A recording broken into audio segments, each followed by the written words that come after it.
Hey, this is Victoria, and you are now listening to the Pass Rush Podcast with your host, DJ Clennon. Welcome to the Pass Rush Podcast. I'm your host, DJ Clennon, and if you're here for the very first time, welcome to the Pass Rush Podcast. And if you're new here and you haven't actually seen me say anything, you're just seeing some of the videos that I've made about Colorado's full story as well as the extended cut. Hi, I am DJ Clennon, again, the host of the Pass Rush Podcast, and today what I want to do is I want to go over Colorado's football team's first team meeting that they had. Shouts out to Well Off Media for that video dropping for me to be able to talk about it. Now, what I seen in the video, I seen a lot of great things, but I also seen some things that might allude to what happened last year and why we've seen some of the coaching changes as well as player changes that we've seen just from the team itself, given the environment of which he speaks about, and putting together the things that I saw when I made the full story video as well as what I'm hearing him say now, and putting all the context together. Of course, the missing piece is just them basically saying it, but it's about 90% here of the context that you need to be able to make a full-blown conclusion on what caused the changes here for the team, as well as just putting in a little bit of my own opinion. So with that being said, that's what I want to get into. So first, you start the video off with Coach Prime telling the coaching staff, like, hey, we don't have our defensive coordinator here and we don't have our D-line coach. Now, being a former defensive line coach as well as recruiting coordinator in college football, I know that it takes some time to be able to get on staff and get all the paperwork needed and all of that to be able to do the things. Depending on what school you're going to be at, it really just depends. So that usually takes some time. So with Warren Sapp, I feel like he'll be fine. I feel like he'll be there. But with the defensive coordinator, Coach Prime, of course, talks about guys who are still in the playoffs who might be coming in for an interview. That would be great for them to be able to bring in someone with a lot of depth of winning to help change the culture for Colorado. And then you have just the coaching staff being all there and understanding what's going on. Usually when you have that in the room, that's totally fine, that they understand, like, hey, we want to make sure that we bring in someone that's right. We right behind you, coach. Get the person that's right, not just someone to bring in, because he has to mesh well with the staff that he already has. Because there's two different ways you can kind of do it. You can either bring in a defensive coordinator and he brings in his own staff. He picks who he wants. Or with Coach Prime's case, he's bringing in a defensive coordinator who's going to fit what he already has. Like, this is who I have in these places already. They need to work with you. And of course, do you work with them? Like, do y'all mesh as far as schemes and thoughts and stuff? Because I've been a part of teams where that's not the case. When I went to one school, when I was in college, the defensive line coach and the head coach both recruited me. The head coach was coming in to that school, so he had recruited me in a different school. And the defensive line coach who was already there didn't like the scheme that head coach, because he was a defensive coordinator in his past, wanted to run. And of course, it ultimately ended up in them leaving and splitting apart, where of course the head coach stays and the defensive line coach goes, and we had to get a new defensive line coach, but the head coach took over that position until then. So, it's all circumstantial with depending on like hiring a defensive coordinator. So getting coordinators is sticky if you already have coaches in place, and players in place, I guess you can say as well, because they have to come in and understand, hey, this is what I have. I might not be able to bring in, somebody that I actually want right now, and I'm just doing with what I got. So with the coaching staff seemingly going about this, I think we're in a good place. Then, of course, Coach Prime walks in and he talks, with the players. You see a lot of joy. You hear gospel music playing. It's a different tone than what you saw of last year. Last year was more stalemate, like, oh man, what is he going to say?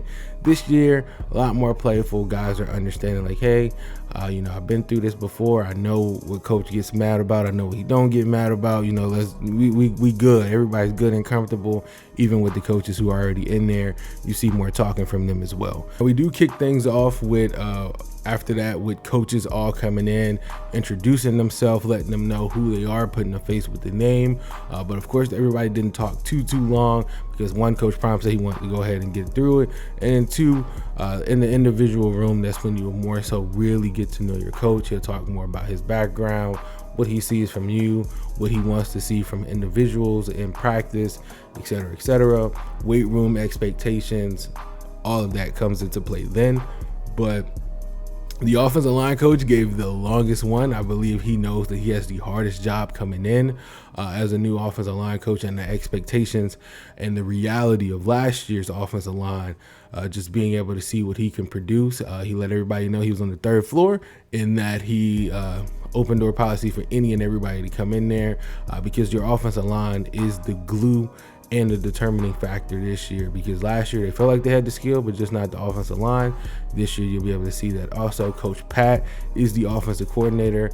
If anybody was still wondering about that, he is the offensive coordinator, and I feel like we'll be able to see what's going on there. But I feel like with the context of Coach Pat being the offensive coordinator, I feel like there was some discrepancy there with Coach Sean Lewis. Nothing that was detrimental to the relationship itself, but more so just the ideologies of what they see for the offense.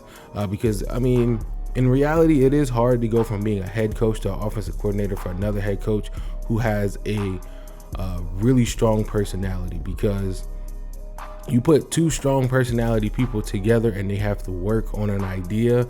It's just like putting two dads in a man cave and they got equal say on what they want in there. It's really hard. Or putting two chefs in the kitchen and they going about their thing. It's really hard to really understand like each other's methods sometimes, because you're so used to doing your thing your way and getting the results. Coach Sean Lewis put up a really good fight at Kent State when they played Georgia one time, I think 2 years ago.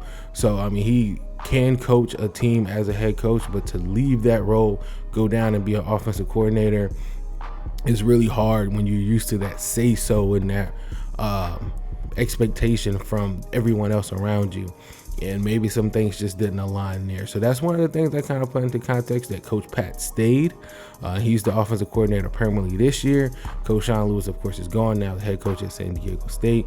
So that's one of the things that I noticed there as well. Once we get through all of the introductions from the coaches, what I really liked was the stepping up from the player side. So we saw a lot of players get up, and when he asked what is smart, what is fast, what is this and that on the board, he expects the players who was there before last year come up and tell the new players what to expect. That's when you build the leaders of the team. To piggyback on that thought even more, you would think when they started off and say, oh, like what is smart, and the guy comes up and says like, oh, it's for being smart on and off the field, you'll be surprised how many college football players really go into college football not caring about the school part. They only care about the football aspect.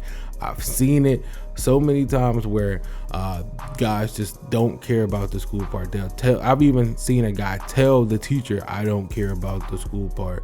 I'm only here to play football because I want to go to the league. So you will see that Coach Prime wanting the guys to really hone in on being smart on and off the field is truly important, because one day football will end, and at some point you're going to have to use that smartness that you developed off the field to be able to proceed in life however you choose to do so. But you will need some type of smarts outside of football to be able to do so. So I'm really happy that the guys got up and talked about that, because you really do need that, because Coach Prime believes in leaders and dogs, but not captains. So every leader is not a dog and every dog is not a captain. What we saw in this is that we see the leaders who are going to step up and say like, hey, I ain't scared to come up here and tell you about our team. I believe in our team. That's what you want to see. But it's best when you see that from your best players. Of course, we didn't see none of the star players get up and say anything. I think outside of Jimmy Horn, he got up and talked. But what you really want to see is those star players get up and introduce themselves and talk about the team and believe in the team. That really helps the guys who are coming in who want to be like what crowd they want to be in, because everybody knows locker rooms get split. You kind of got the guys that you hang with. Everybody's brothers, but you got the guys that you hang with more than not. And certain players usually hang out with certain players. But if you got your players getting up there and they got no shame and they're one of your best players on the team, that's when you build a really great team when that player has no problem getting up and talking. So I would have liked to see guys like Shador and Travis Hunter and Shiloh get up there and talk to the team on their expectations. We'll more than likely probably see that later on. We know that they was part of recruiting, but later on down the line, get up and build that camaraderie with all those new guys and be there as the face of the team. Of course, Shador does a lot of interviews and stuff with the team, but just inside private, still doing that same thing. I think that helps build that relationship bridge with those new guys, that I ain't just coach's son, I get to do whatever I want sort of thing. Even though I don't believe he's like that, but things can get misconstrued if you're not around and stuff like that. So that's one thing I know I want to see more of.